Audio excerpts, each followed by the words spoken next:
Hey guys, welcome back to the channel. So Zay, we are heading down to Central California today. We're gonna take you along with us, go see what we're up to. Let's rock and roll.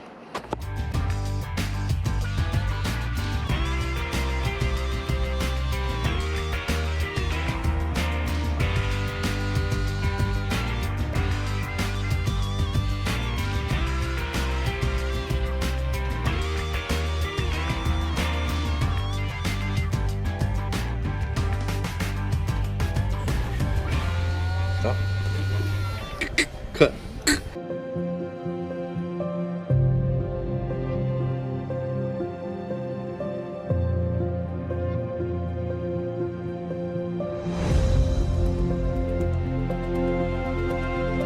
We had to come into the rest stop really quick, stretch, go use the bathroom. Yesterday was a really windy day out here and all over California, especially in the central part of the state. It was really windy. We had some friends tell us just how windy it was, lids flying off, and just wanted to show you how strong the winds were over here. Look at this stinking tree just uprooted. It's pretty nippy, man. Let's go use the bathroom and head out. All right, we are right here, it shows. We have about an hour and 20 minutes left to drive.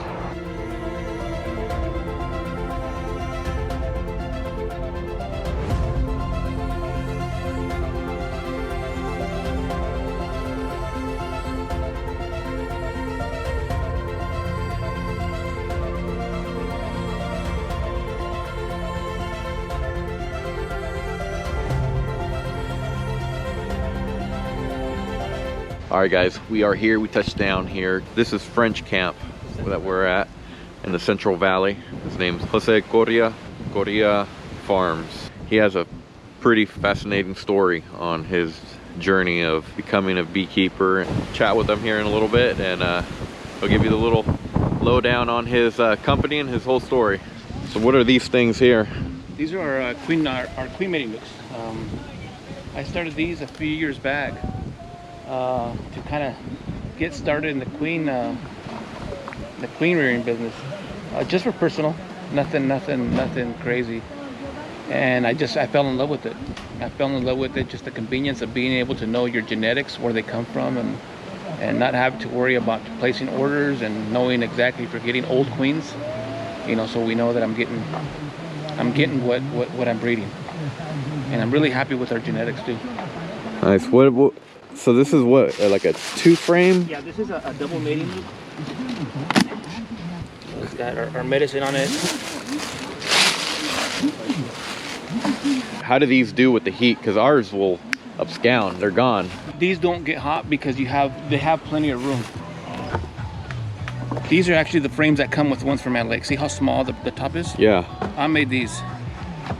So it's a shallow frame, and then I just manipulated it and made my cuts. Oh, so you just got the end bars? And I just got the end bars, yeah. Got it. And how much are these? They're like, these are $1. $1? They're $1 per frame, not including these. The foundation, the right? foundation. So what I do on these is I'll buy a frame, and then I'll cut it to fit the double queen mating nuke or these shallows. So it's the same. They're universal. They're the same. Okay. And these foundations, as you can see the line? Yeah. It's basically a deep foundation, but I cut it. I'll cut it on the table saw and make the 2 cuts. So now this one, I'll get 3 cuts per foundation, so I can make 3 frames. Nice. So you say, because if you try to buy them by themselves, that's another $1. Yeah. So that's $2 a frame. These, I think I paid like 78 cents per a frame, and then this was another $1 something for double waxed. Yeah. And then I get 3 of them. Okay. So numbers make sense, man. What is this stuff here? These are the very first queen mating nuke boxes that I made.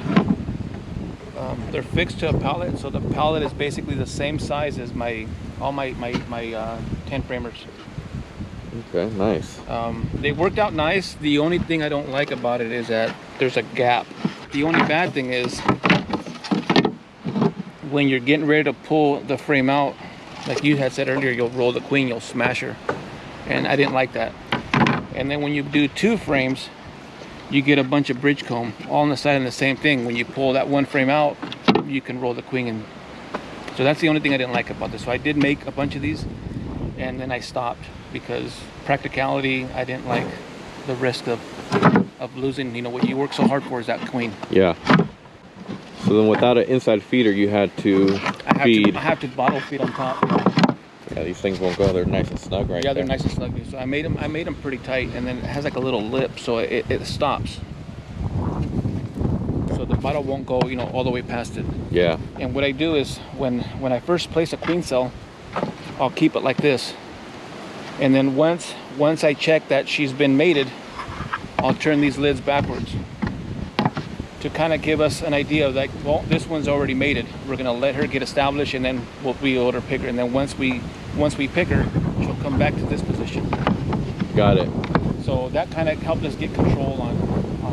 And then you're not riding on your lids. Yeah. Yeah. Nice. On these, it's a little different because they have the inside feeder, and you can see we have all these writings on the top when we place the queens. Yeah. And yeah, but these things are great, man. They won't scound. They are a little pricey because they don't come with nothing. I think they're like 30 bucks a box. But I mean, they work fantastic. This one got ants on it. That's a bad thing about having smaller colonies around leaves and stuff because. Oh, on the trees. Yeah. Yeah, that's ants, what ants. This is the last of the queens. It's nice. It has its own little feeder on the inside. These are going to be for your personal. Yeah, these last round queens. Last round queens, so that once we go into the almonds, we'll have a little extra batch of queens to kind of get them fixed before they go into the almonds. Yeah. We decided to change everything up because I did want to mass produce. I decided to build these little mini pallets. So it's basically the same thing as a 10 feet pallet. You know, with the 2x4 going here. Yeah. And no rim, so that the hive sits flush. The queen cannot bypass because of the dividers. Okay. And then I ended up making the entrances on the front of the hive, which each queen has its own entrance, and it's got a divider here and then a divider on the side. Let's see if we can pull this. See, this one's a double. Okay.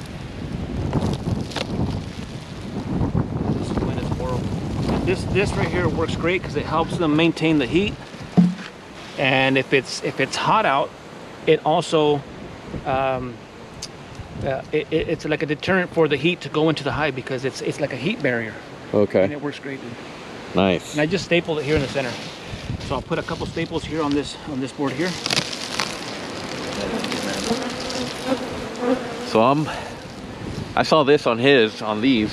I'm thinking about putting some of those on the minis, because the minis, they have that little plastic inside cover, inner cover. So I'm thinking I don't run those inner covers, so I'm gonna pull that inner cover, maybe see if that will be nice. Cut a little square, see if that helps with the heat. Here's some that we got with some bees. The cluster's really small right now because it's really cold.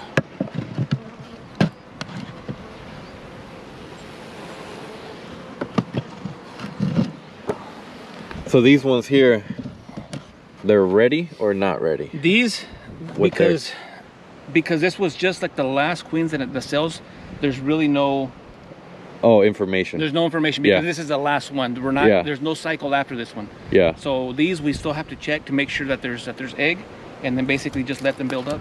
Yeah, build them up and kind of bank the stuff for these I didn't like. The castles. Yeah, the castles are really tough. What do you think your challenge was with these? The challenge with these was the same. They're 2 framers, and they'll build the same thing. They'll build a bridge comb, and this one's gone. They'll build bridge comb, and it's really hard. Like I said, these were the last ones. It was just because I had an abundance of cells, and I had to get them in, and then we decided to just kind of get this last little round here. Plop in survival of the fittest. Survival of the fittest. Put a couple of them. You can see you've seen a couple of them. It's got to be at least 60. Screen bottoms. I've noticed some guys in the east and in the south have the screen bottoms. Yeah, I wonder why that is. Yeah, this one's. Hey, if you guys run those screen bottoms on your pallets, drop a comment down below. Love to know. He's gonna swap them out with regular pallets. Here, that's the same style, 4-way migratory. Yeah, when we found this area, it just had overgrown everywhere. I mean, you could not walk through here. You can see all the trees where we trimmed them down, and the bees actually did really good in this yard. There's water right over here. We got water here. We got water over there.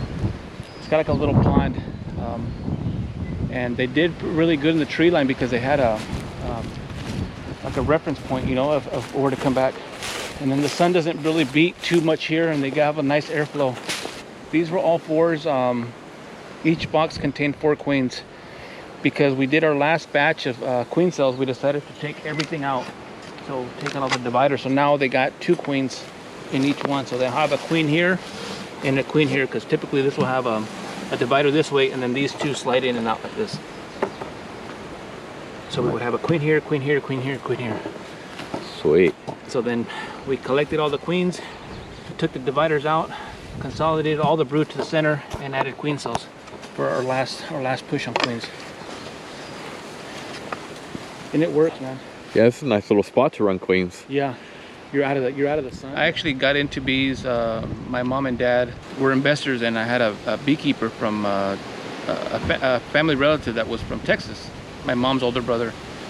And he convinced my mom and dad to get into the bees because of all the almond growing here in California, and he was coming in from Texas to pollinate the almonds. And my dad had asked me if I wanted to learn bees, and I fell in love with it from day one.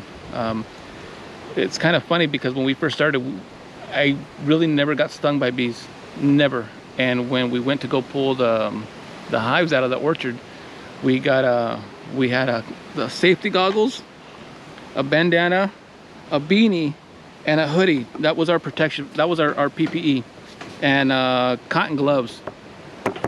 And have you guys ever wore cotton gloves to move bees? Oh. Yeah, not good. We learned the hard way. A few days later, my mom ended up going to the store and buying our suits and everything. But yeah, that was the start of it. Everybody needs to do a part to help planet Earth. Well, I think beekeepers are #1, and what better than you know, to be surrounded by a bunch of lovely ladies. So I was a beekeeper for my mom and dad, and I learned everything from my uncle, and I'm very grateful for my uncle. Being with the bees 7 days a week, it was something very special. And when I asked my dad for that raise and he told me no, I had to get another job, you know, and that really hurt me because I knew no one was going to take care of the bees better than me. And little by little, my dad's hive slowly started to collapse, and you know, we had the colony collapse, and we had the mite issues, and before you know it, you know, my dad was left with 0 colonies, a bunch of equipment but no colonies. And as the years went by, I asked my dad, you know, kept asking him to sell me the business and sell me the boxes, and he was like, no son, it's, you know, it costs a lot of money. So all you people that think that being a beekeeper that we're rich, no, we're hardworking people, and we plan for tomorrow but hope for the best. 2 weeks before my dad passed away, he told me, son, you know, I really want you to have the equipment. You've been the only one that's been asking me for it, and it's yours if you want it. And I said, yes, thank you, Dad. And a week after he passed away, we had a huge break-in, and they stole forklift, flatbed, honey extracting equipment, bee boxes. There wasn't no hives left, but there was a bunch of equipment, and they stole all that. And then finally I was able to recover just empty boxes and pallets and whatever I could, but with no truck, no forklift. And then I bought my first 100 hives when I pulled my annuity from the union hall. We found this awesome deal in North Dakota. We went to go purchase a forklift and a trailer, and it took me about roughly 2 weeks to tend my yard. And when we come back from purchasing the forklift, I had gotten sprayed. So having almost 500 hives, we were left with 28 hives for the following season for the almonds, and that hurt. So after we had gotten sprayed, and my mom just kept telling me, son, you know, it's God giving you all these barriers, and He wants to see what type of person you are, because each one of us are placed here on earth for a reason. After everything that has happened to me, I think there is a reason for me to be a beekeeper. I'm sticking with what my mom keeps telling me, that God has something better for us. They're like trials of what, you know, to see if we can go past that next barrier and go past the next one. Sometimes I tell me, I look up and I say, really? Another one? You know what's gonna happen. And I keep pushing forward. I keep pushing forward because we can't look back. We can't look at what happened in our past. We just gotta keep going forward. And I love this. I love doing what I do.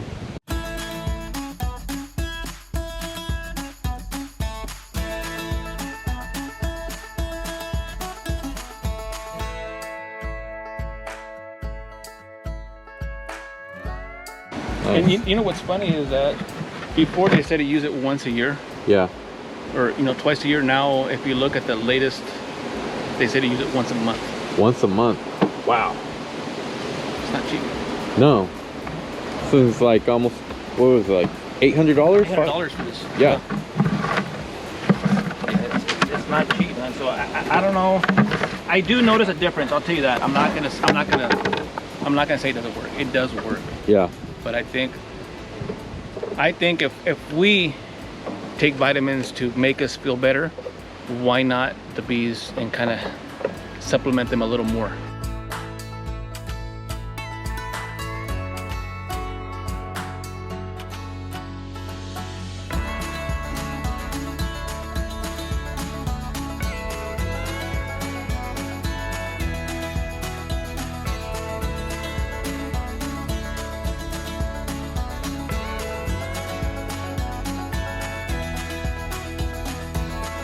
It is so windy, there's like no flight. These bees are hunkering down. It's a fresh wind too. So look at this, dirt claws, whatever we could find, man. Whatever I had available. They had to weigh these things down. And how many lids were blown off yesterday? Thank God, none. Last year it was about 70% of the lids were blown off. You're talking about, you know, I think I had here like a little over 200 hives. So that's a lot. Yeah. That's a lot of lids blown off.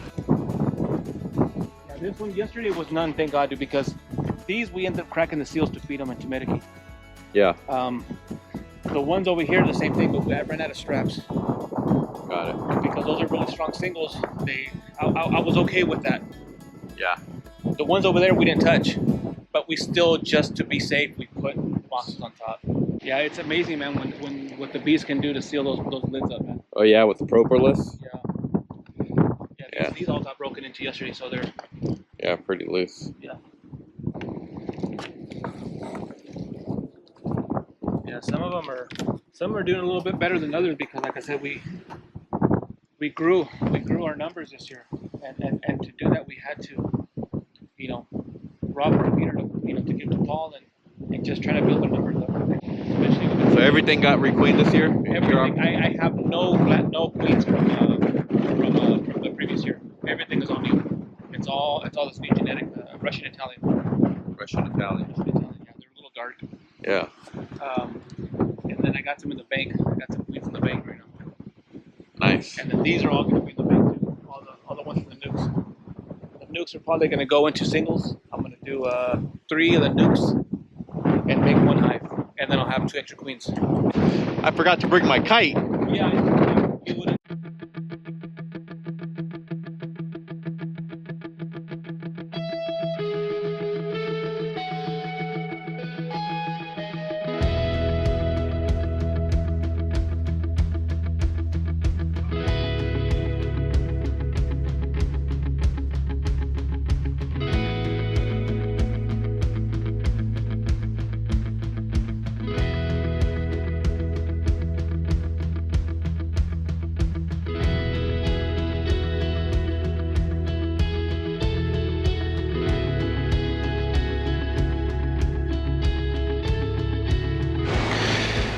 All right, so we're gonna pick up some nukes here, and load them up. We're gonna probably cover these jug holes here. Cover them up or duct tape, I'm not sure quite, unless he has some caps to go right over them. We're gonna load them up and then take them to our place and then transfer them here in a couple days. It's pretty windy, they're not really flying, but we just cracked open to take a look at some of them, see the strength of them, make sure that they're looking good. So let's rock and roll. Suit up and let's do it.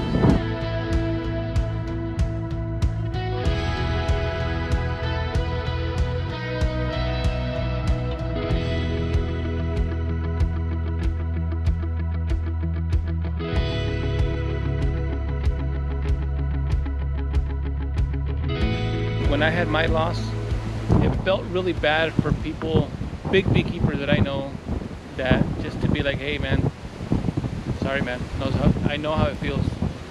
Man up and toughen up and bite the bullet and keep moving forward. And sometimes that just wasn't enough. And me being that I felt that, I thought that possibly would make a friendship and help with, I mean, it's really nothing. It's 10 nukes, you know what I mean? But it's a gesture and it comes from the heart, and I think that is priceless. Appreciate it, man. Yeah. We all have our challenges. It's just how we overcome them that really makes us. All right, guys, we're gonna head back up because it's not windy like this up there, so we gotta take them, drop them, and open up the entrances and let them do their thing, get familiarized with Northern California. All right, guys, we touched down to home base, brought these nukes over here. We might place a few right here, a few right here, maybe put 5 over there, 5 here, just so we can stage them. I need to head up the mountain and to go pick up our hives from the high sea or from the high desert. So let's unload.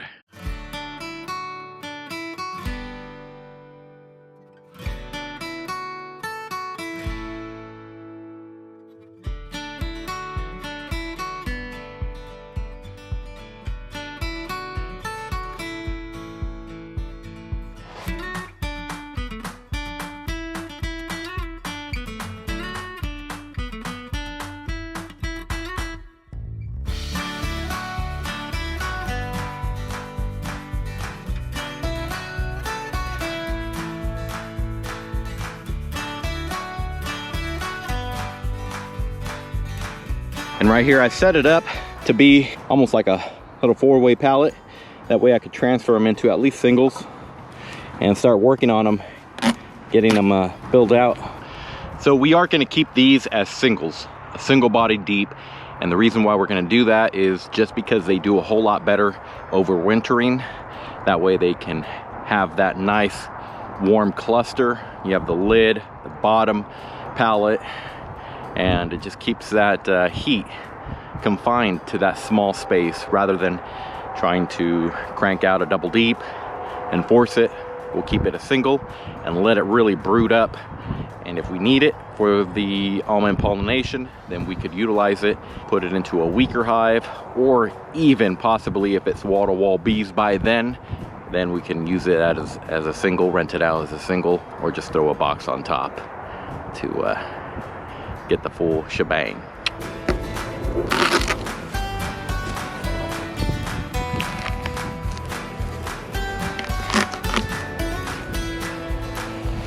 So here I have the setup. I have it entrance is on the other side, same on the other one. And the reason why we did it this way is because on our 4-way migratory pallets, the entrances are in the front.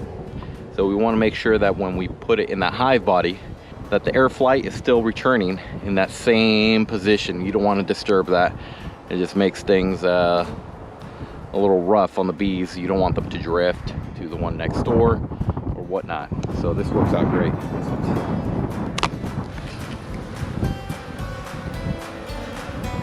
All right.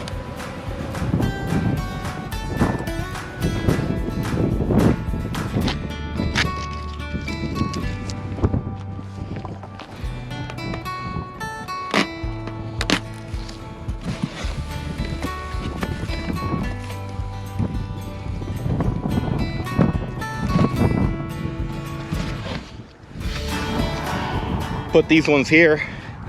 That way we can at least fill this pallet up, make it a complete pallet. Hey guys, that is it for this video. I hope you enjoyed. It was fun having you guys with me and meeting another California beekeeper. So, hey, if you enjoyed this video, go down below, hit that subscribe, give us a big thumbs up on this video, like, comment, and share. We love hearing from you guys. So, we'll see you on the next one.